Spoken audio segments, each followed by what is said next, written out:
there, I'm Danny Flexen. Welcome to the latest edition of Seconds Out Live, and delighted to be joined as always by Mr. Ayman Khan. Ayman, how you doing? How's your week been? Yeah, I'm doing good. I'm drying my eyes, mate, after the disappointing defeat that was last night 2-1 to Spain. It was a euphoric moment seeing Cole Palmer slot it in against Spain as it was, but it just wasn't enough. And it was a bittersweet moment getting to the final, but not winning it. But it's an even better moment to be here on Seconds Out Live with yourself, Danny, with the guys in and gals in the chat, ready to discuss all of the latest in the boxing world, including some conversations or I guess a little back and forth, and then just the back and the forth with Simon Jordan regarding anti-Joshua and some of his comments, which we'll get into. But for the moment, before we get into that again, leave your comments in the chat as well too. We'll be discussing those. Click the like button, click the subscribe button. We very much appreciate your support heading into a week that will see us also covering the Magnificent Seven, Frank Warren returning in Birmingham. Yeah, Ayman, before we do get into that, I feel it's important to point out that when discussing these comments from Simon Jordan, we shouldn't forget the overriding context and particularly the nuance of the conversation, because otherwise we may get another public rap across the knuckles. What are they? What are they? Context and nuance. Never heard of them. No idea. We're not journalists here. We're shock jocks, if anything. Simon Jordan doesn't know anything about that, so that's fine. But we will present Simon Jordan's comments with their appropriate context. I'm sure he's watching right now, waiting to see if we do follow through on that promise. So I wouldn't want to let him down. But yeah, we'll talk about that momentarily. But let's go to the chat and see what people are saying. Ollie Doles, easy for me to say. Not much at all, except for Lewis Hart. Big up SO Live. Lewis Hart works for Boxing Social, of course, but clearly would rather be at Seconds Out. It's quite clear that he's, in the audience, in the chat every week now. Big fan. Big love to you, mate. Can't be easy working for, lower reaches of the top 10 outlets in the UK. But hey, bright future indeed. Alex Baker says I'm very quiet. I don't know if that's my mic, but I've also got a bit of a cold / potential COVID. I suppose I hear that's making a bit of a comeback, unlike us against Spain, unfortunately. But I will try and shout where necessary. But yeah, our first segment is on Anthony Joshua, and the comments made just over a week ago now by Simon Jordan on Talksport, talking about Joshua's hunger, and he felt that hunger, that fire in Joshua had come back over the last few fights. Was it 4 wins in a row, I believe, at this point? Albeit against relatively undemanding opposition. But his concern was because AJ hadn't been hit back to any great degree in any of those fights. If and when that happens against Daniel Dubois on the 21st of September at Wembley Stadium, it could potentially cause PTSD and cause Joshua's mind to go back to when he was last stopped, the only time he's been stopped as a pro, in the first fight with Andy Ruiz.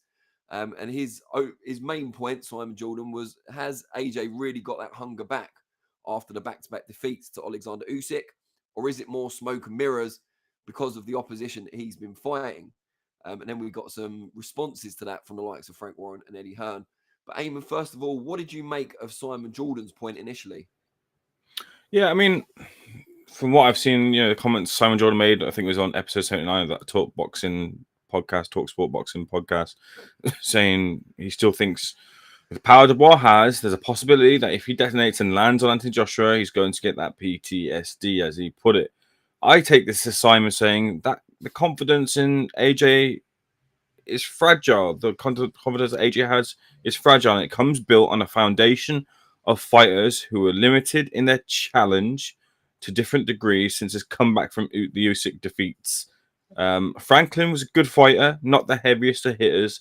Hellenius was one last paycheck after White was withdrawn. Wallen was a familiar foe, again, not the hardest of hitters. And Ngannou, hard hitter in a MMA sense, limited boxing prowess, and the presentation elevated off of the back of the success he had against a less than stellar Tyson Fury. And now that Dubois enters the fray, where many have spoken of just how hard he can hit, Dubois will or can shatter that and take him back to Ruiz, where he didn't know how to handle it. And for some, they threw it in his face and said he quit. Firstly, could a big shot land from Daniel Dubois or be the spark to be the end of AJ in that fight? Absolutely. But I don't think AJ's response will be to jack it in if AJ does get hit big. He's now experienced and he'll do what he did against Usyk when he also got hit big. He boxed like he did in the second fight versus Ruiz in light of the KO. And since he's boxed more and reined in some of that recklessness that cost him so dearly in that fight with Andy Ruiz in America. So, look, I'm not one of these people that will really kind of lump in on AJ and maybe think that he's kind of whatever AJ does, whatever for good or for bad, he'll always be scrutinized. Simon added as well, posing the question: is he fully recovered from Usyk and this loss of belief? And I can absolutely imagine that he's hurt and still hurt from having defeated everyone you've been in the ring with, to being outclassed several times at points in both fights. That would be a real dent to his ego, his confidence. Really, in my opinion, that confidence only truly comes back when you've beaten that person. AJ will know he's not top of the mountain, cemented by the fact that Usyk is now undisputed, but he's on track to try and get a third crack. But the belief is being built back up not only by the wins in fights that were in his favor for sure, but also to the move from trainer to trainer to now land at Ben Davison, where he seems more comfortable. A packet of answers, which most famously AJ has had questions for. Infamously, even walking to the ring to fight Usyk, he's asking questions of other people, research and film study, and a real investment from AJ into Davidson's style. Patience, jab up, jab down when your opponent's made a mistake. Then again, conservative, not to throw unless you're a jab's length away. Movements minimal, constant but minimal. He's really invested into that, and I think that's drawn out of the belief, or more so the belief, that he can get there. They've said that they've put out their intent that third time we're trying, we've got the answers, we'll beat Usyk. That's AJ's confidence right now. That's where it's been built back up. It won't be fully back up until he goes in against Usyk and beats him for sure. But I truly believe that AJ's got a level of confidence now that even though it's been built up on fragile foundations because of the fighters that he's fought, it sets him up well for a Dubois fight where he already has the credentials, the nous to beat someone like Dubois, someone who's a heavy hitter who he's fought before and had those experiences. I don't think if he gets his first crack that it's going to phase him and he'll jack it in or quit like people have said beforehand. I think he's experienced enough to handle it. I think the belief is getting there. It won't fully be there, not for a while yet, not until there's Daniel Dubois will help us instill that belief and desire. Because if Daniel Dubois hits and he folds, then you've got your answer right there. Maybe this is the acid test, the chin check test, as has been said there. But no, I'm of the certain belief that AJ should be credited as well for changing his style up and boxing well to still a high level of success. And he's damned if he does, and damned if he doesn't. Whatever in whatever context, people will always scrutinize that. But I do think that AJ won't be reverted back to this state, and he has the skills to handle that moment. Right, so to the chat, and Lewis Hart, he's back again, says, I have severe depression after last night. Watching this will tip me over the edge. Well, here's hoping, bro, that you don't tip over the edge. Dennis Backtop says, since losing to Usyk, has AJ been in a fight where he has even 40% chance of losing? No, probably not. Although I did fancy Otto Wallin to have a bit of a kind of low-key chance of pulling off the upset. But yeah, maybe not 40% with the bookies, certainly not. Larry Liston says, Dubois is wide open for a right hand. Should be a pretty one-sided win for AJ.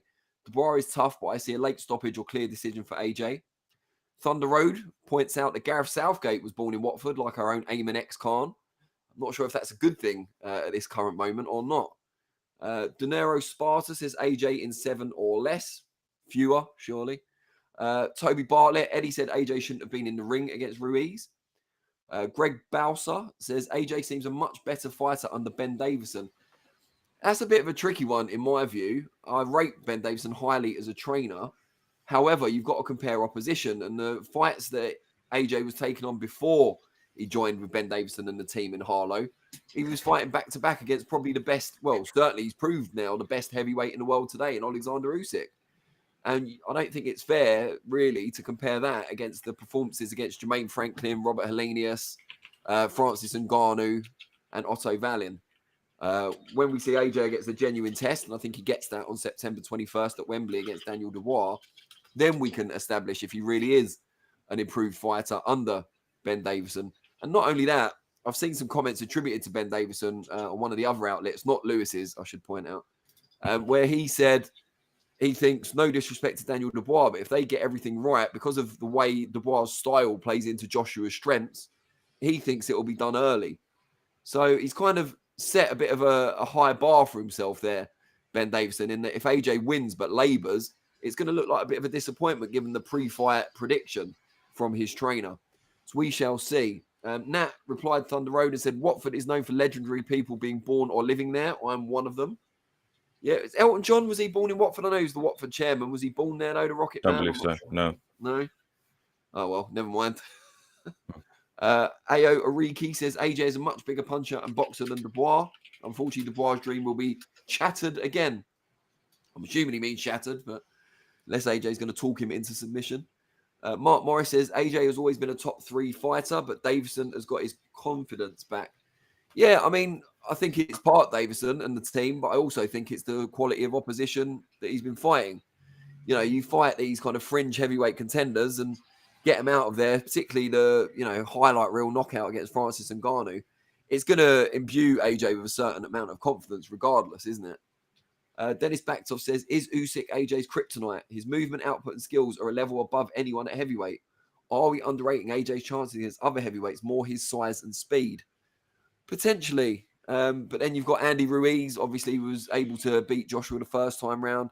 He struggled against Klitschko, of course, before pulling it out as well. And that was an aging Klitschko, it's fair to say. So I think there are flaws in AJ. But this kind of leads neatly into the poll that we're going to put out. So we're asking you guys in the chat, is Anthony Joshua, and you've got 3 options here, is Anthony Joshua A, in career best form, B, still rebuilding, or C, on the decline?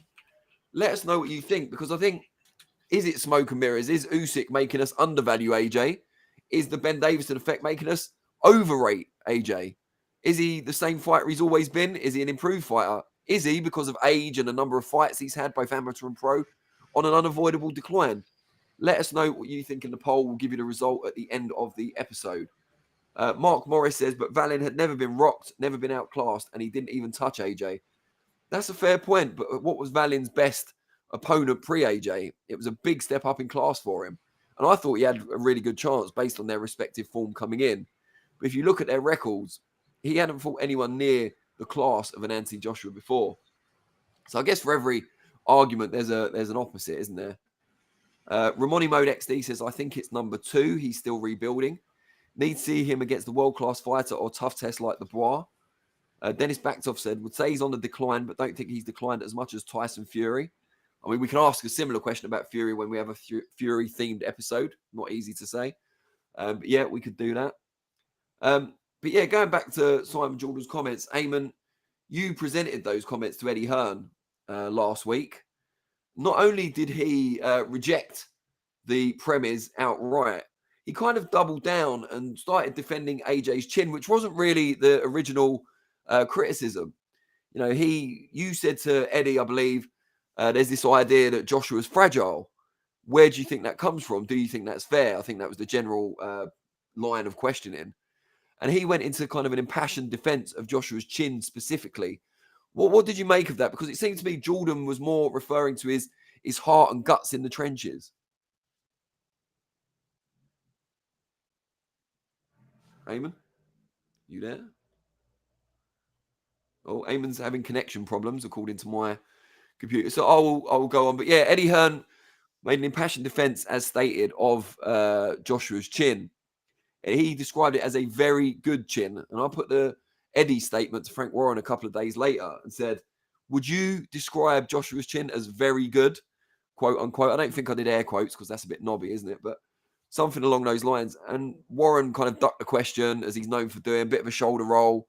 Said, do me a favor. No, he didn't say that. But he did say, we'll find out on September the 21st. And in doing so, as he elaborated, he proclaimed his man, Daniel Dubois, not only is a bigger puncher than Joshua, an opinion that was quickly countered by someone who sparred them both in Christian Toon, who I interviewed recently, who said that AJ is the harder hitter.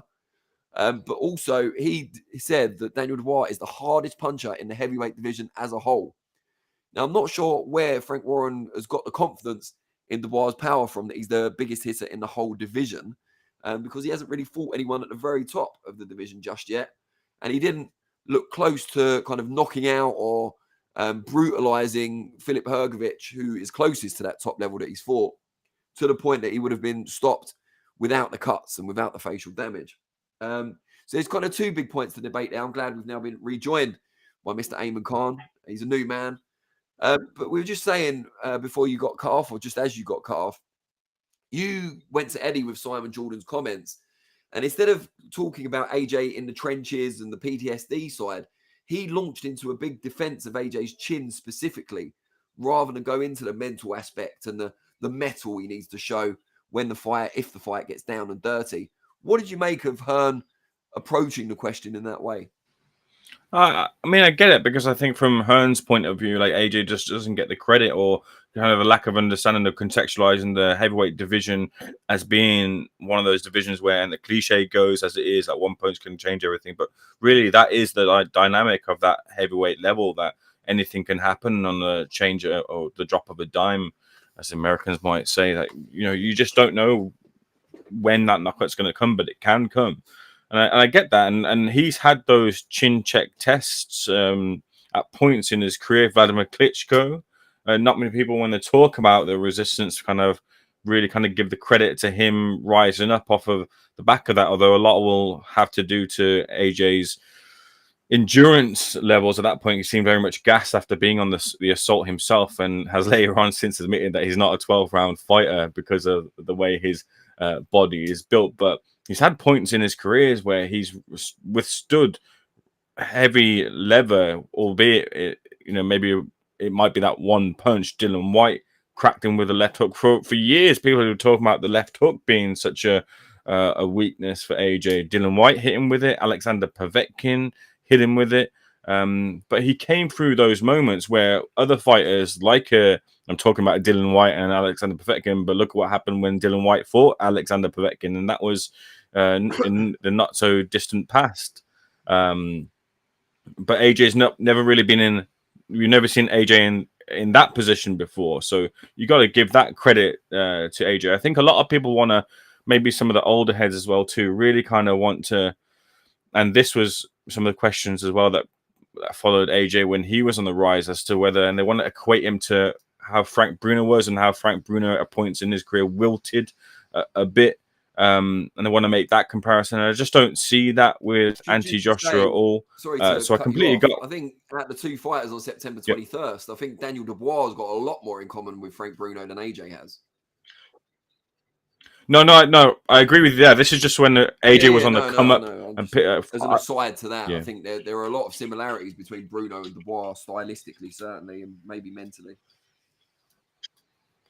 Sure. But yeah, no, it's one of those things from a Hearn point of view, and I get it as well. It just, sometimes in these arguments, in these conversations, Joshua just doesn't get the credit for where he's been and for how long he's been at the highest level. And this is where, like, in a similar way where Fury adapted his style from the Wilder first fight to the Wilder 2 fights after, he changed from being a brilliant elite level boxer to being a come forward fighter who's looking and searching for that knockout. Anti-Joshua changed from being that come forward fighter looking for the knockout and that being his sole goal, to then a fighter who wanted to box more and get the victory and to rein in, like I said earlier, some of that recklessness. And I don't think he's ever truly got that credit for that.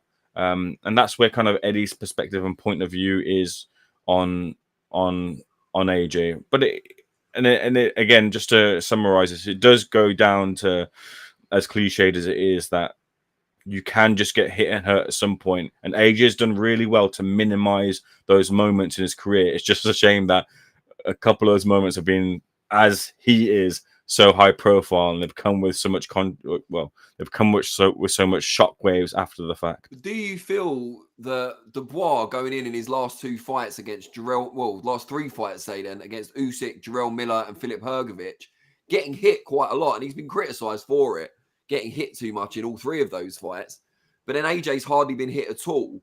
Is there a flip side to that, as Simon Jordan's kind of alluding to, that, you know, AJ's not used to getting hit hard in the last couple of years, whereas Dubois is more battle-tested on recent form? Is that an advantage for Dubois? I really kind of feel that these things you're sort of like the prisoner of the moment, because Dubois is now up here, and a few fights ago he was down here. So if we were talking about Dubois being able to take those punches, we'd actually be talking about how, you know, they're going to catch up to him at some point, and and these have been said, to be fair. People have made the observation that Dubois cannot go into the Joshua fight like he did with Hrgovic and eat so many right hands, because he's going to end up on the canvas, although Hrgovic wasn't able to put him there. And you've got to take those comments as what they are. You've got to agree with those, but I don't think you can ever really kind of see that as a real plus point, to be fair, when the object of the game is to limit those moments. I think, although what it will be is, I just think Dubois' confidence rose, and he backs his chin for sure, but it was just a case that I think Dubois was going, it's going to be me and you. That's always been Dubois' mentality. When I spoke to some of his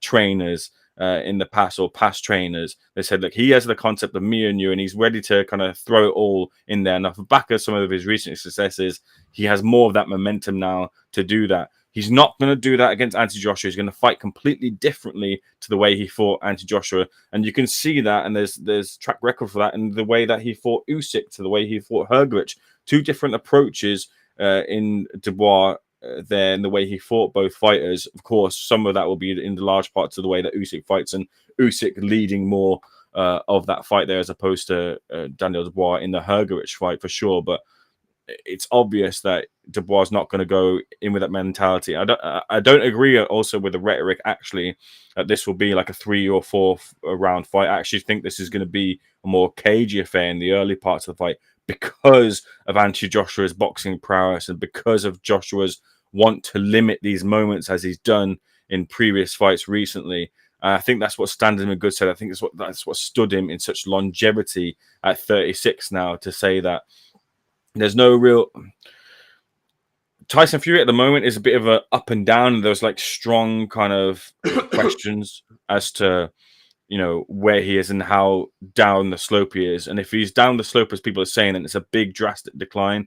AJ's decline, when it's talked about him slipping, it's sort of like, for me, how Canelo sort of slipped, in that it's not like a big kind of difference between in fight by fight. It's more of a change of style. So look, I'm talking about this fight, and I just can't wait for I wish we were on fight week, Danny. I'll go to the chat, and then I'll have a twofold question for you, Ayman, based on what we talked about when we come back. But just to remind people, if you haven't already voted, we've got our poll up, and we're asking, is Anthony Joshua A, in career best form as he approaches the Daniel Dubois fight on the 21st of September?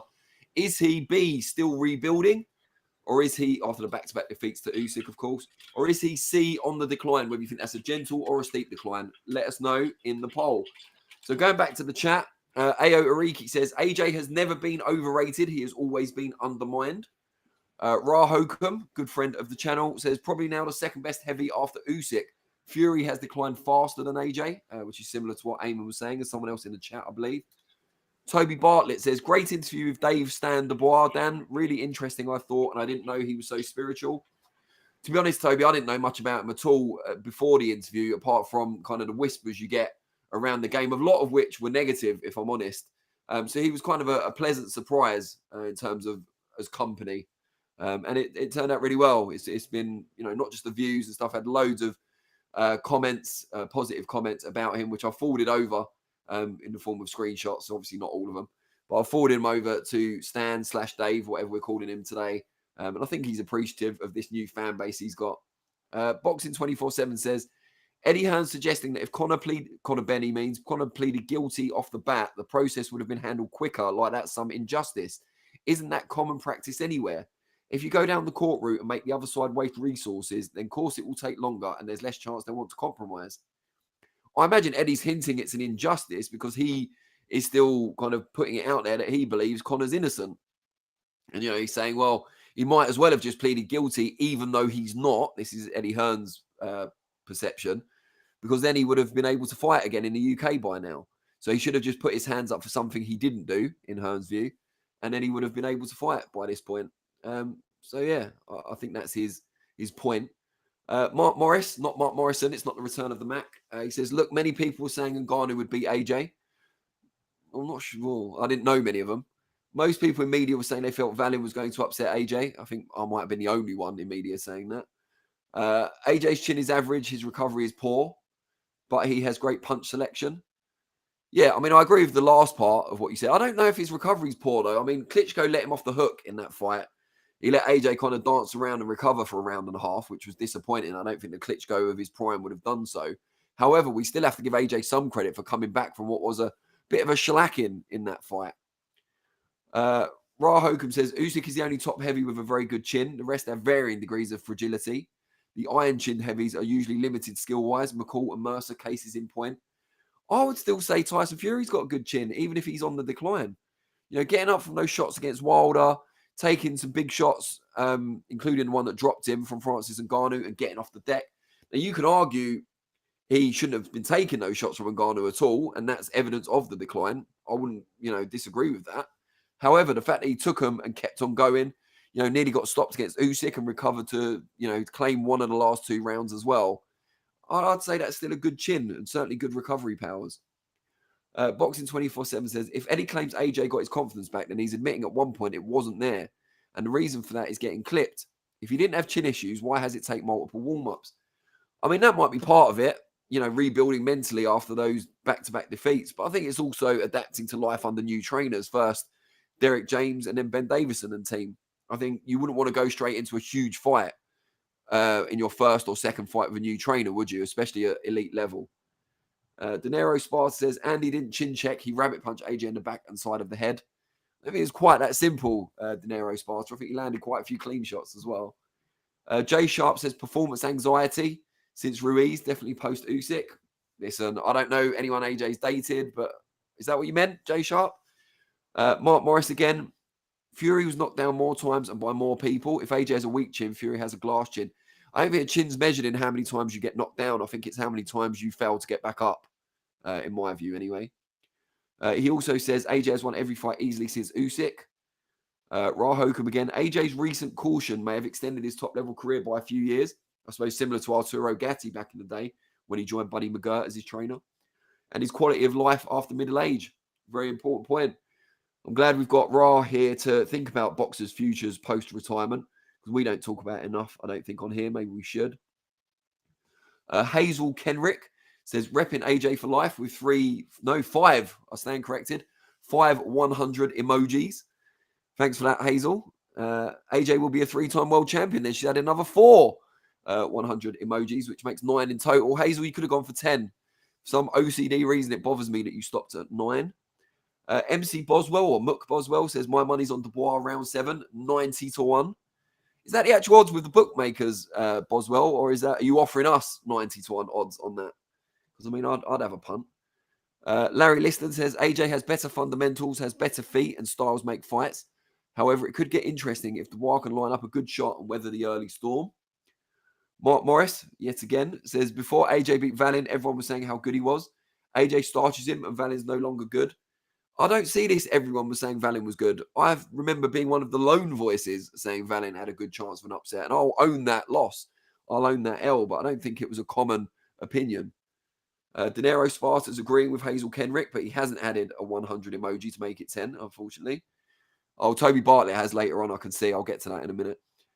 Toby also says, has Daniel Dubois already got to worry that much about his mental state after boxing? Now, Toby, that's unkind. I know you're trying to imply there that Daniel's maybe not the sharpest tool in the box. But I've had several conversations with him over the years, on and off camera. And I think he's a bit sharper than most people give him credit for. So let's just be kind. Anyway, if you can be anything, be kind, as I'm always reading on social media. Never really adhering to, if I'm honest. Dennis Backtoff says, Dave Dubois seems a jolly character. He certainly laughs a lot. as Ayman was quick to point out to me when he first watched the interview. Dinero Sparta again. AJ will break Triple D if he buys into the hype that AJ is not that good. MB says the pressure is all on AJ. He can lose everything. Triple D can gain everything. That's certainly true. Toby Bartlett agrees with Dinero. Yeah, definitely. And adds that elusive 10th 100 emoji. Thank you, Toby. Mark Morris, in America, Ngannou was favourite to beat AJ. I'd have to have a look back at the odds at the time. I find that quite hard to believe, though. Axel says, I'm a fighting man. Michael Thompson, the Dubois one has fought. The Dubois one? Oh, the dubious one. I see what you've done there, Michael. Has fought very dirty in his last 2 fights, using the nut, low blows, and the elbow, as well as rabbit punching. I think AJ will have too much experience in this one. The way I see this kind of fighting dirty and infractions against the rules is, if you can get away with it and the referee's not warning you about it, why wouldn't you do it if it's effective? You know, it might not be in the Marquis of Queensberry spirit and stuff, but, you know, if it's working to your advantage and it's unsettling your opponent, unless you're getting warned constantly by the referee and you think you're about to lose points, you're going to carry on with it. For me, that's the referee's fault. I don't blame the boxer for that. DB Cooper 1 finally makes his entrance into the chat for this week's episode. Says, stuck on a work call with an annoying broad called Vicky. Forgive the absence, chaps. All right, DB Cooper 1. Thanks for the TMI, but, you know, happy to have you here. Dennis Backtop says, to be fair, getting dropped regularly means you're dropping points regularly.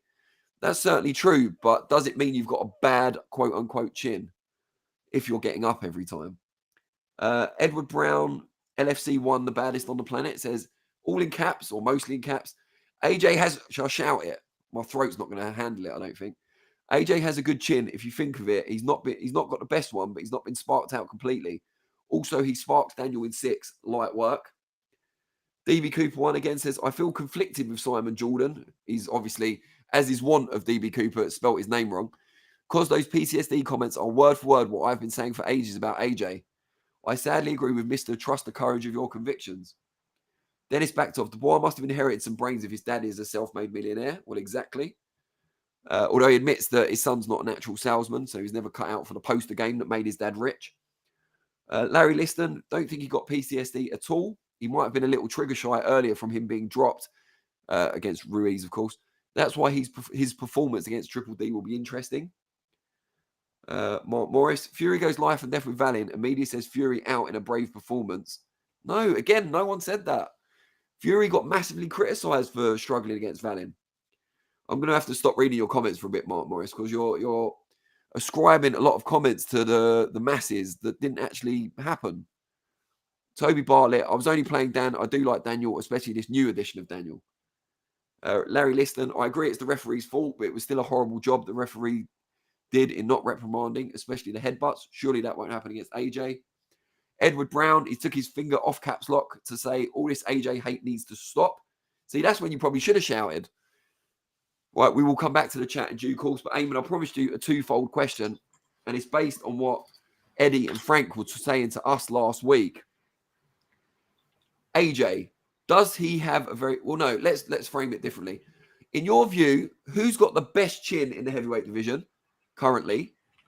And based on Frank Warren's comments about Dubois, who's the biggest puncher in the heavyweight division right now?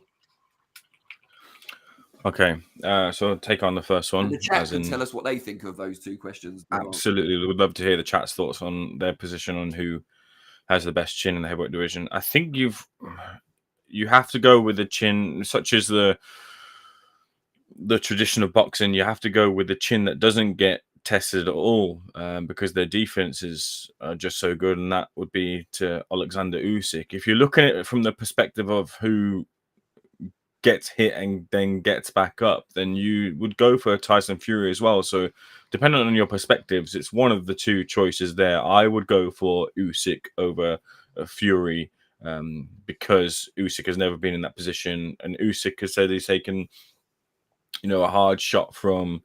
He said he's taken a hard shot from Anthony Joshua, which sent him to the moon.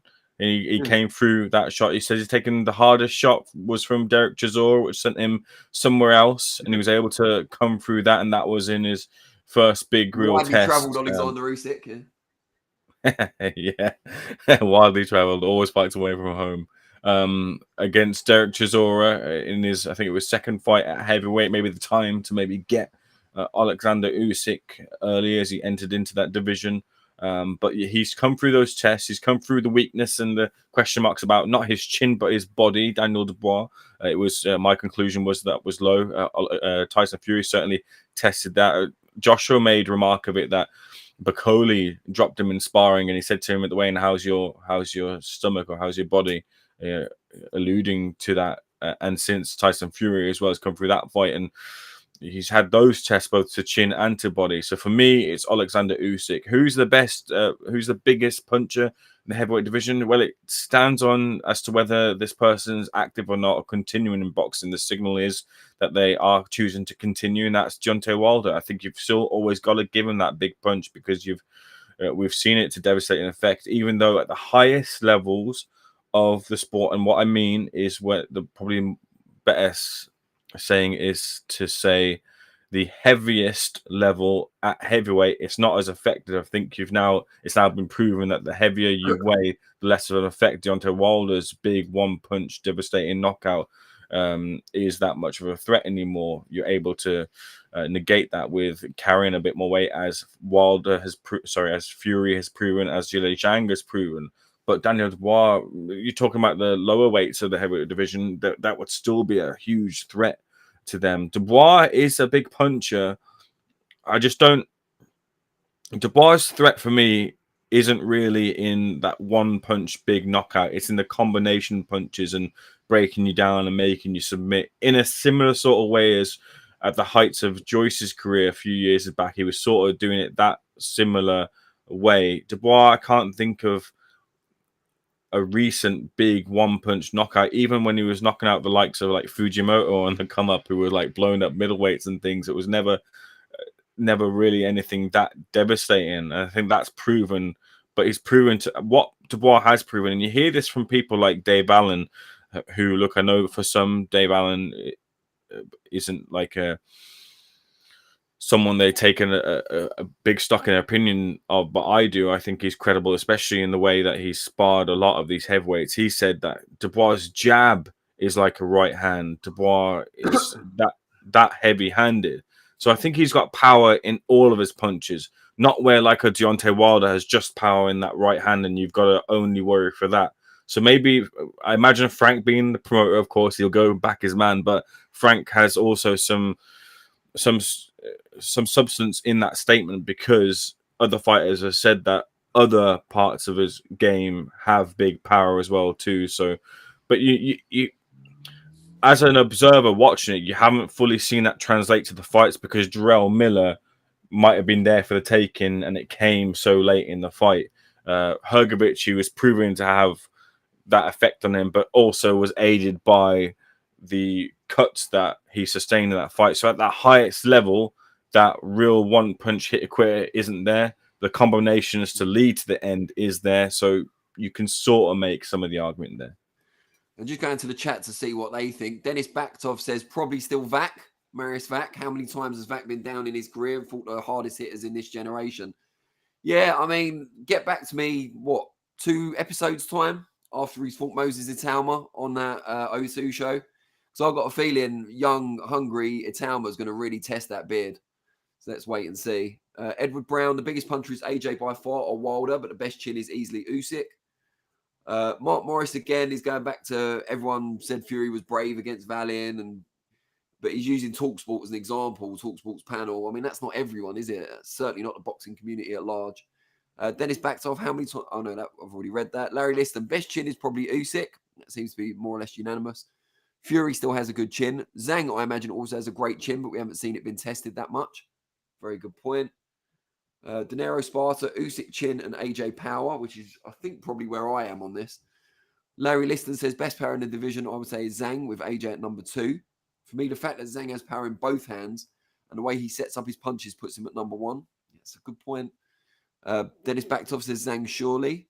Mark Morris, Simon Jordan also thinks Fury. Does Simon Jordan also think Fury might get PTSD from Usyk or Dubois from quitting against Joyce? I mean, Fury lost on points against Usyk. And Dubois did retire against Joyce and suffered a serious injury. So it's not quite the same, is it? Dinero Sparta, Wilder is shit, man. Power gone. All right, fair enough. You tell him. DB Cooper won. Best chin, Fury. Best puncher, Zhang.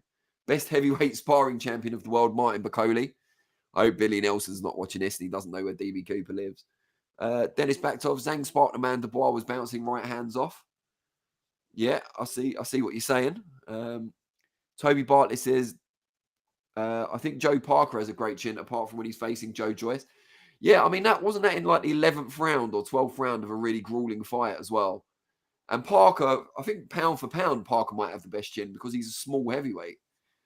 But then I suppose, but then that puts him up against Usyk still, doesn't it? So maybe not. Say that back. Edward Brown, I'd say AJ is the biggest puncher, and Ngannou apparently has the world's hardest punch. And AJ folded him like it's nothing. Yeah, but did AJ take a big shot from Ngannou before folding him? No, he didn't. Mark Morris, Wilder has only KO'd one top 10 fighter, Ortiz, who never beat a top 10 himself.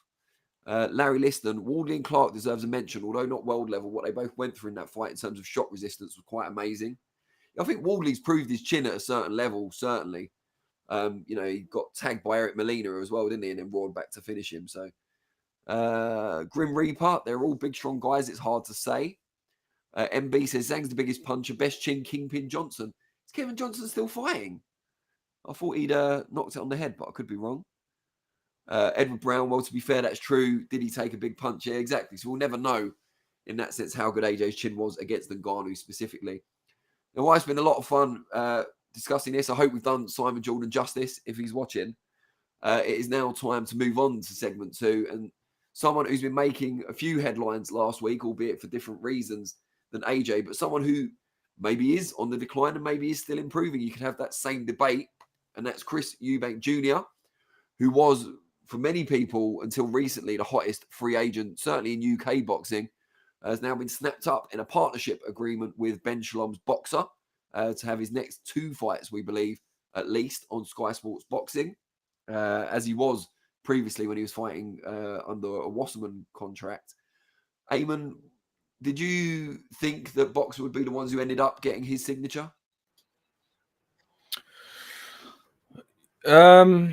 Yeah, I think they were in a strong position because of the Sky Sports element and Chris Eubank Jr.'s recent kind of outings on Sky Sports and the pay-per-view element to Sky Sports as well too.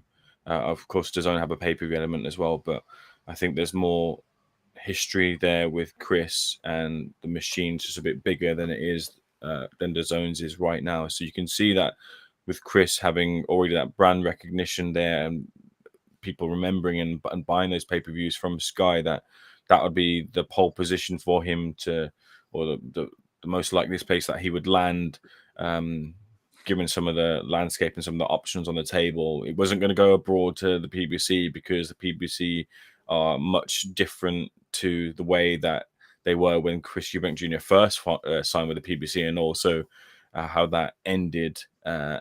Wasserman, obviously, he left there. Queensbury, I don't know if there was much interest. I think Frank Warren has stated before in the past that he'd never worked with Chris Eubank Jr. or Senior again, which only really left Eddie Hearn in the UK, and of course abroad, as he'll say, he's a world promoter. But the interest for them was to make the Conor Benn fight, and seemingly, according to Eddie Hearn, he wanted 2 easy fights, which Eddie wouldn't give him. We'll see if those 2 easy fights are the case, and Ben Shalom will be serving those up for him. But at least some form of run out will probably be most likely. I think what probably is the kicker here is the fact that it's a partnership deal, and what that entails, I'm not too sure. Whether that's a cut of the percentage of a bigger cut of the percentage of the revenue, if it's something similar to what Dylan White does, where he has more of a say as who's on the undercard and he features more of his fighters, although there isn't really Chris Eubank Jr. having a following of fighters like Dylan White does, although he might want to give back to the Brighton scenes, the likes of Scott and Tommy Welsh or Harlem Eubank, some of his relatives, I guess, maybe. But I just wonder what that entails as to the partnership deal, and it might give a bigger piece of the pie that Eddie Hearn and DAZN were willing to offer. I thought a large part of this would be predicated on who could give him the quickest ticket to Saudi. But that ticket was, I guess, was being presented by Frank Warren and Queensby, but he declined that. And I think his vision and goal really is to get that Canelo Alvarez fight. And it seems to be that Ben Shalom is negotiating on his behalf to get that. And if Ben Shalom can get that over the line, it's a pretty good feather in the cap for Ben Shalom, who's been, maligned by his rival promoters as someone who maybe fumbles or doesn't get those big deals over the line. If he does get that over the line, then fair play to Ben, who's delivered for his client and then delivers a big fight in the UK, if it happens in the UK or whatever. A big interest from the UK audience for Canelo Alvarez, for Chris Eubank Jr., with other fights not really on the horizon for Chris, especially at middleweight. So, yeah, I imagine that would be the way that Chris Eubank Jr. would go, and it's a good signing for boxer and Ben Shalom. Yeah, it's an interesting one. I know I spoke to Frank Smith last week. He said they were talking to Eubank Jr. right up until I think it was Saturday before it was announced in the early hours. I think it was of Sunday morning that he joined Boxer in this partnership agreement. And it wasn't that they didn't want to give him 2 easy fights necessarily. It was that they couldn't fit 2 in the schedule before they wanted to run the Conor Ben fight early in 2025. They just couldn't fit him on. Maybe it was a financial thing as well. He probably was well reimbursing for these gimme fights, as Eddie Hearn called them. So I kind of get that. Whereas Boxer haven't got the time pressure of putting on a Conor Ben fight early next year. So they can afford to bring Eubank Jr. back slowly, invest in him a little bit, and then hope to get it over the line. And if they do get the Canelo fight done for September, I said this to Ben Shalom off record last week. We had a little chat. And I said to him, if he loses to to Canelo, as most people would, most reasonable people would expect him to, the fights with the likes of Conor Ben and, I don't know, Josh Kelly, if he wins his next fight, and people like that, Hamza Shiraz, they'll all still be there. Same with Amir Khan choosing to fight Canelo instead of Kell Brook. He knew, and he was proved right, that the Kell Brook fight would always be there. And I'm not saying it's always in Eubank's case, but a lot of the fights that are being talked about at the moment, whether it's Shiraz, whether it's Ben, whether it's a comeback in Billy Joe Saunders, they'll be there if he loses to Canelo. As long as he doesn't get wiped out in a round, and nothing suggests that he will, I think he can rebuild quite easily in the UK. And Boxer and Sky Sports probably the best platform to do so on. From Frank Warren's position, he stated that they were never in any negotiations to sign Eubank to a long-term deal. The only talks they had with his people were to make the Shiraz fight. And when it became clear that Eubank wasn't interested in that, and I can understand why, he's got everything to lose in that fight, not a great deal to gain, that's when talks ended. And Frank Warren says he sees Eubank Jr. at this stage of his career as a stepping stone, which is interesting because I'm not sure. I think there's a bit of life in the old dog yet. And it's hard to say someone's on the decline or a stepping stone when they are coming off the best performance of their career in the revenge victory over Liam Smith. Now, a lot of question marks around that because of Liam Smith cutting so much weight in a short space of time. And we'll never know how Eubank would have dealt with a, fully firing Liam Smith in that rematch. However, judging it at face value, that's the best Eubank Jr. has ever looked at that level. So I think he's still got something to offer. But let's see what the chat's saying. Eubank is a great troll, said Dennis Backtoff. Has Eddie and Conor on strings. Their hate is now embarrassing. Coming across very desperate on all boxing media interviews. DB Cooper 1, Eubank Jr. must be the only guy, I think you said this last week, DB Cooper 1. The only guy who lives in Vegas full-time to party, gamble, and then move out for training. It ought to be the other way around. You definitely made this comment last week, and I hope I forgot to read it out then, because otherwise I've played into your hands. Larry Liston, Canelo versus Eubank could be a huge fight in the UK. Big stadium fight. People flock to the arena to get a glimpse of Canelo. With that being said, Eubank is getting sparked out in the mid-rounds. I agree. I think it's similar to when Golovkin came over and fought Kell Brook in Sheffield. I think, was it in Sheffield? No. Was it in Sheffield or London? Yeah. So that was Sheffield. A huge event. Kell Brook didn't really lose anything. I mean, he might have lost years of his career because of the way it ended. Now he got busted up and broke his eye socket. But what I mean is, he didn't lose his standing for those big domestic fights through losing to a world-class pound-for-pound star in Golovkin. And I think it'd be similar for Eubank against Canelo. The problem is, Canelo's beaten a lot of British fighters at this point. And from my knowledge, he's never shown much of an inclination to come here to do it. He's always seemed to still want to do it in either Mexico or Vegas. So I'm not sure how realistic getting him over here is. Larry Liston, agree with Ayman, would be the career highlight for Ben to get Eubank that Canelo fight. Thunder Road. I can see Adam Azim versus Harlem Eubank on an undercard of Eubank Jr. fight. Senior and Junior sharing a press conference again. Well, I'm wondering what's happening with Adam Azim, Harlem Eubank.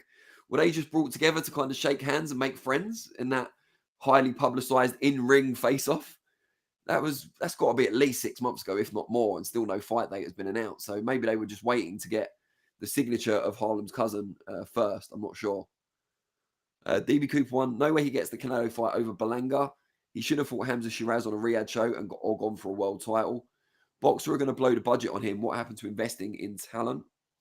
Well, they'll be hoping that they can generate the profile and the money from the sort of signing that Eubank Jr. is, the profile he's got, and then reinvest that in their young talent. Whether that's a smart strategy or not, only time will tell.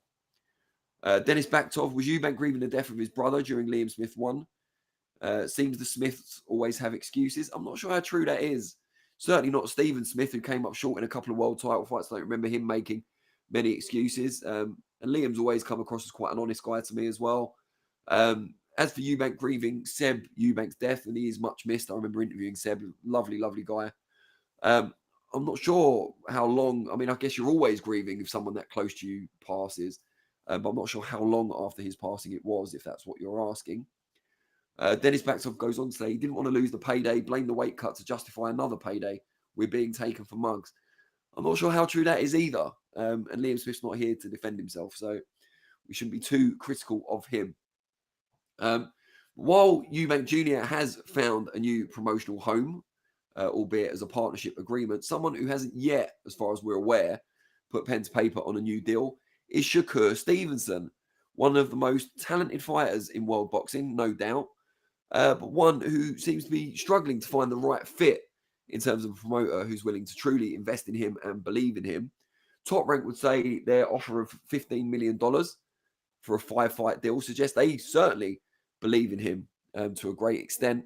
We don't know the intricate details of that deal, which opponents were included in it, because you would think, you look at it on face value and you say $3 million a fight, that's great money. Especially as he's not always packing out arenas. He doesn't have the most fan-friendly style necessarily in every fight. But the flip side of that is if one of those 5 fights ends up being against a Gervonta Davis or a world title unification clash against someone else, it's going to be worth more than $3 million, isn't it? So we need to know the real details of that before we criticize either Shakur for turning the offer down or Top Rank for offering it in the first place. Ayman, what do you make of it? Where do you see Shakur ending up? I know Eddie Hearn's been making quite public overtures in the last few days. Yeah, it would seem to be the case that he's heading towards Matchroom Boxing, Eddie Hearn, and DAZN as a big signing and a big, I don't know if you quite call it a coup, but still a big capture of his signature. It seems like only himself and Mayweather Promotions would be in the running to sign Shakur. And I'm not too sure as to why any fighter of Shakur's stature would sign to Mayweather Promotions right now, considering how infrequently Mayweather fights and Mayweather cards go on. The likes of Kumel Moten, who are talked about as being one of those future huge stars, they're just not out enough. They're just inactive and waiting for those opportunities. And I don't think Shakur would want to be stifled by that. But the big boost and I guess boon you'd get on the flip side of it is the mouthpiece of Floyd Mayweather and the attraction that he brings. Now that certainly has since dulled in recent years, and although Mayweather fight nights are still big, and the last fight was big in the controversy in the aftermath of what happened in that Gotti fight, he certainly captured the headlines. I believe the rematch is still supposed to be happening, but that really hasn't hit much headlines over here in a promotional sense. So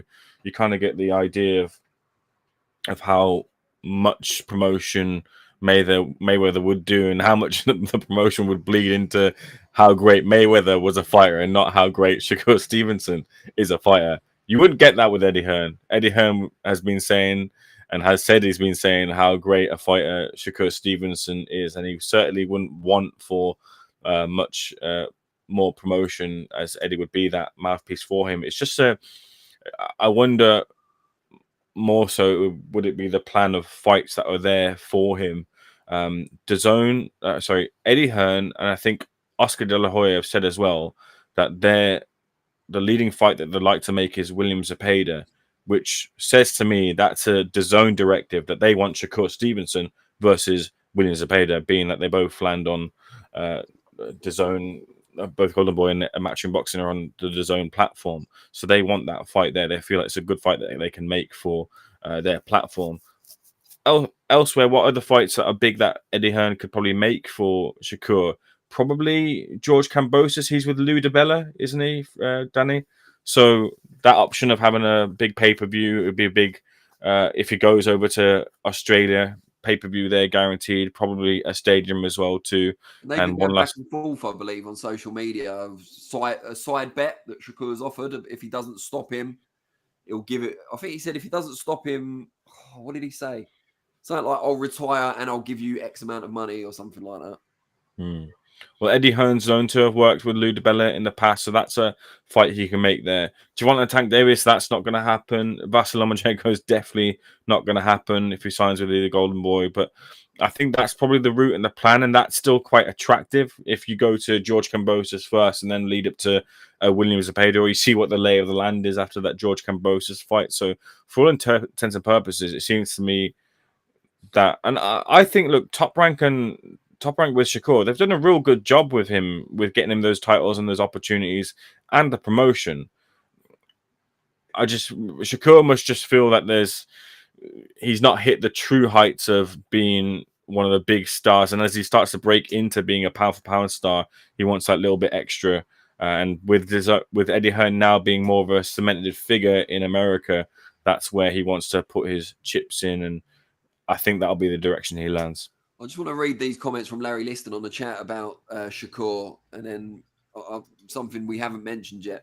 So boxing is entertainment, and when you have fighters with a low output while at the same time demanding $3 million a fight, it's going to be hard to find a good promoter. I mean, first of all, I don't know if he is demanding $3 million a fight, because he was offered that and turned it down. He's probably demanding more, if he's demanding at all. If he's not signing a deal with a possible Tank or Loma fight at the end of it, I don't see how he's going to make money for Matchroom. Completely different for Boots, though, who's filling arenas. Now, something we haven't mentioned, we talked about selling tickets, but from what I read, Shakur Stevenson's most recent fight was the biggest viewing figures on ESPN, and that's not including ESPN Plus and the streaming figures. That's just on terrestrial ESPN, or cable ESPN rather, in the US all year, and we're well over halfway point of the year now. So he might not be a big in-arena draw, and I believe it was quite a big attendance at his last one as well. But there's also the fact that maybe it won't be until he fights another big name, or until there's a rivalry there to justify it, where we really see just how much of an attraction Shakur Stevenson can be. However, he does seem to be a big draw on TV. And sometimes, similar to Eubank Jr., he's never been a massive ticket seller in the arenas, but he's always drawn good TV figures. You know, AJ early in his career got decent ticket sales, and then that's grown and grown, obviously, until he became a stadium attraction. But he's always done good viewing figures. That can be entirely discounted. Can't say, well, you know, you're fighting in front of half-empty arenas, you don't deserve this amount of money. Yeah, but what if over 1 million people in the US are watching those fights, regardless of whether it's a half-empty arena? That matters too, especially with TV rights fees going up all the time in all athletic arenas, including, you know, boxing, football, pro wrestling as well. TV rights figures are going up exponentially year on year. So, you know, you can't discount TV viewing figures as well. DB Cooper 1 says, say what you want about Shakur, but he's gone viral constantly since his fight. In 1 year, he's gone from underrated favourite of the hardcores to huge among casual via Twitter. It's the way of the world. MB says Shakur fight did 8K in Newark. That's good. Dennis Baktov says, if fans call women's boxing boring like Sky Nicholson, should the same criticism be applied to Shakur? Or is the fact opponent's chance of stopping him make it more entertaining than the Skies who have zero chances? I mean, that's a whole can of worms, isn't it? You know, I think some of the criticism of women's boxing probably is based in sexism, you know, and there is a double standard at times. But I find Shakur Stevenson most of the time actually quite entertaining to watch, particularly his fight with Jamel Herring, where he picked him apart. I felt that was really, really entertaining. I used to quite like a lot of Floyd Mayweather's fights, even in the, you know, money era, as opposed to the pretty boy phase. So I don't know. I mean, I think women's boxing, there is going to be less of a kind of on a knife edge part of it where you think, oh, you know, make one wrong move, you're going to get sparked out. Because it's very rare that we see highlight reel knockouts in the female sport. That's simply a fact. So I think that is part of it. But I just think Shakur Stevenson can be scintillating in the same way that some of the female boxers who put together fast combinations and are slick defensively can be superb to watch as well. So I don't think it's necessarily a gender-specific thing in this case. But yeah, so Shakur Stevenson, we wait for the announcement with bated breath in terms of who he will end up with and obviously who he will fight next, because you've got Lomachenko and Gervonta Davis reportedly very close to now agreeing a deal to fight each other in November, a fight that's several years too late. But I think based on their recent form, will still be quite entertaining and very competitive. I'm not sure Loma's quite big enough against Tank at 135, despite his successes at that weight in the past, and maybe not fresh enough either. But time will tell. You know, I make Tank a decent favourite, but I think it'll be a very, very entertaining fight to watch. So we shall see. Danny, they did Shakur dirty on the way out, didn't they? The broadcast. Oh yeah. Go on, just explain that to people in case they didn't see it. So if you haven't seen it, this is of course Shakur's last fight on his deal, and the broadcast made it a thing to highlight that fans were leaving early because of the lack of perceived action from the main event in Shakur Stevenson versus Haratunyan. Now, you know, Top Rank matched their fighters well, and maybe on the outs they might have been guilty of matching their fighters hard and wanting them to lose.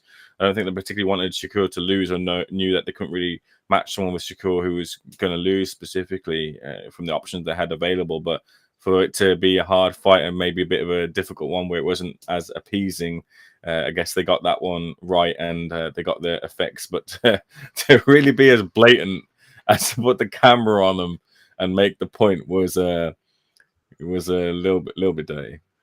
And Larry Liston here says Floyd was much more skilled than Shakur. He had a higher output and would often trade in the pocket. Also had a higher ring IQ. Much more entertaining to watch. I think if you're talking about the Floyd that took apart Arturo Gatti or Diego Corrales, I completely agree with you. But the Floyd that bored us all to an extent, at least, against Andre Berto, Robert Guerrero, and I could go on, I'm not so sure.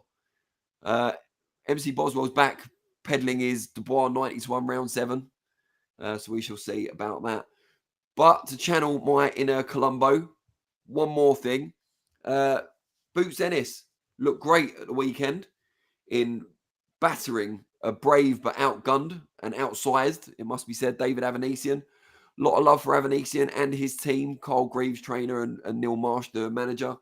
But yeah, I mean, from the very start, it was competitive in the first couple of rounds. But to me, it never looked like Avanesian was going to win the fight. Boots, far too big, too much work rate, too much variety, bullied him towards the end and got him out of there a little bit quicker than the big rival in Terence Crawford, who will make his debut up at 154, of course, in a few weeks' time. And this has caused a number of fans, and perhaps the biggest fan in boxing himself, certainly the most lucrative possibilities, His Excellency Turki Alalshikh now calling for a fight between Boots Ennis and Terence Crawford up at 154 should Crawford get past Madrimov in early August. Ayman, what did you make, first of all, of Boots' performance, and how much chance do you give him against the Terence Crawford? I thought Boots looked absolutely huge, first of all, against David Avanesian. 4 weeks to prepare for the fight. I think David did as good as he could, and he had limited success in there. I think Boots knew that he had his opponent, beaten, and he could kind of throw a bit more caution to the wind and not really kind of display the masterful craft side of boxing to beat Avanesian. He knew he could just kind of dog walk him and get the eventual finish. And there were some brutal moments in the fight. I think Avanesian showed his mettle not to be, and his character to not be, kind of cheat his way to any sort of disqualification with that blatant low blow. But certainly took his time to recover from that. But you do kind of wonder, maybe an Avanesian of a couple of years back, could you had a bit more of a go at it, especially with a fuller camp? Could you have had a bit more of a go at it? It wasn't, Avanesian of old there, reminiscent of the Josh Kelly fights at all. But Boots did what he needed to do. He got caught with the uppercut a couple of times, but he was also landing big flush shots, and having fun and then absolutely kind of satiating the crowd to get that big finish, although he would have wanted to have something more emphatic as opposed to a corner stoppage, which was good. A good judgment from Carl Greaves, who very much knows his fighter in David Evanesian, who can live to fight another day. But Boots progresses on. I feel like I'm going to make a comparison here, and I'm not making the comparison of skill, but I'm making the comparison of weight here in a similar sort of vein as how Jarrett Hurd had his successes at super welter. I feel like Boots' success, especially in this fight, had a large majority to do with how big he is. And I think that will still carry as long as he carries in the welterweight division, which is a division that does not have the depth of talent that it did, but only a few years back, and with the likes of Spence very much likely exiting, Crawford likely exiting. Boots, if he stays at this division, has the very much a great chance of unifying and collecting all of the belts. The likes, I mean, what fight at welterweight would you see as like a real kind of good competitive fight for him? Maybe probably like Stanionis and Boots, which was a fight that was called for, but that's not going to happen now. Barrios is tied up. I think Barrios is probably a bit too ordinary for Boots. And apart from that, then you kind of look at the division and you don't really see that opportunity. Penny for Conor Ben's thought to be probably kicking himself as to his position. This maybe would be an opportunity for him to capture a world title. But this is a playing field for Boots now where he can go for all these titles and really kind of build his legacy, as opposed to jumping at the next chance to go and fight Terence Crawford, which, you know, Crawford keeps winning, that fight can still be talked about and he doesn't have to go straight for those riches yet. If he keeps building that welterweight and keeps building those unified titles, the want from Turki Alalshikh and the Saudis will get even greater and the money will build up even greater as well. So I think Boots can slow his roll on considering that venture for now and keep at welterweight, where really there isn't a great rival to him that appears to me right now. We'll come to the chat's views on this in a minute, but sources have told me that we may have found our youngest viewer of Seconds Out Live. Nancy, age 7, from Watford, apparently is glued to the screen while we're on. She says, I've got a kind face, which good a time as any to learn, kids, that looks can be deceptive. And Ayman, no real comment about you as it stands. So I don't know what to make of that. I think you've got a kinder face than me. You certainly, you know, you're more, you know, you've got the beard and the big hair and stuff. Surely you look more approachable. But what can I say? Kids and adults love me. Doing your role as a grey dad man, right? That grey dad guy. Where is that guy that christened me? He's not even here. He's just dropped the bomb and run off, and he posted shit through my letterbox and disappeared. Dennis Backtov, before we get on to Boots, says, any updates on Dillian White? I see Matchroom DAZN have had him on recently, but to be honest, don't think they bother about the status of ongoing investigations. I mean, White's already returned, hasn't he? He just can't fight in the UK at the moment because of the ban, but he returned in Ireland, and I imagine for the time being, Eddie Hearn says he wants to get back in the mix. I don't see anything stopping him fighting out in Saudi, for example. So I would imagine that's what you should look for. The next major Saudi show, perhaps. Larry Liston says, for me, Boots is the next great American fighter. In my opinion, he's bigger, more athletic, and has more power than Bud. Also younger, might be wrong. I think he probably is younger. But I think that would be a fantastic fight. I would have liked to see Boots box more and get the distance while showcasing his counter-punching. But I think he thought about breaking down David as fast as possible.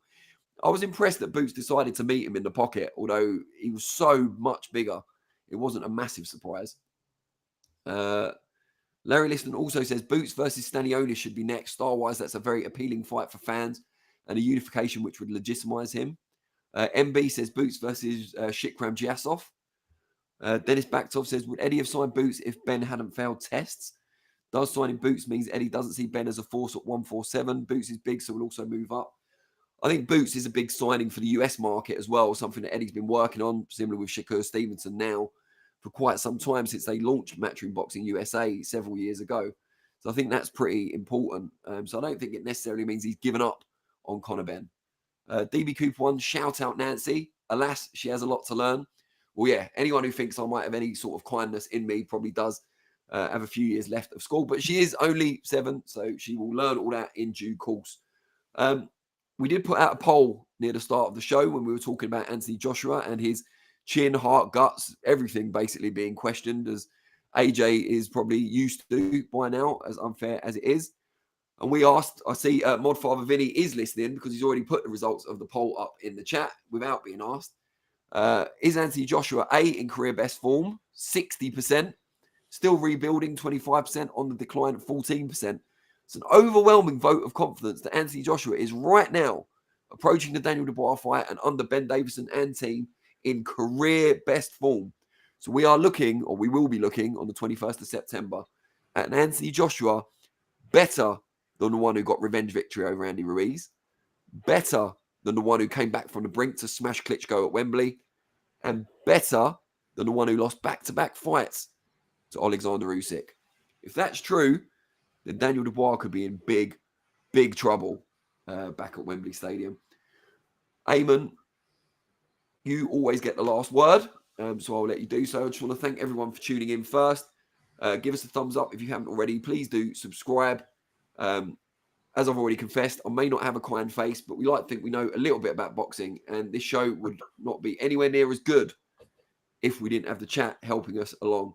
So yeah, please do contribute. If you're watching this on playback as well, and I say this every week, but we do seem to be getting more comments, so I think it might be working. If you're watching on playback, you can't contribute to the live chat, of course, you can only watch it. But you can still comment underneath, and we will respond to some of those comments just as we would if you were live. Ayman, what have you got for everyone?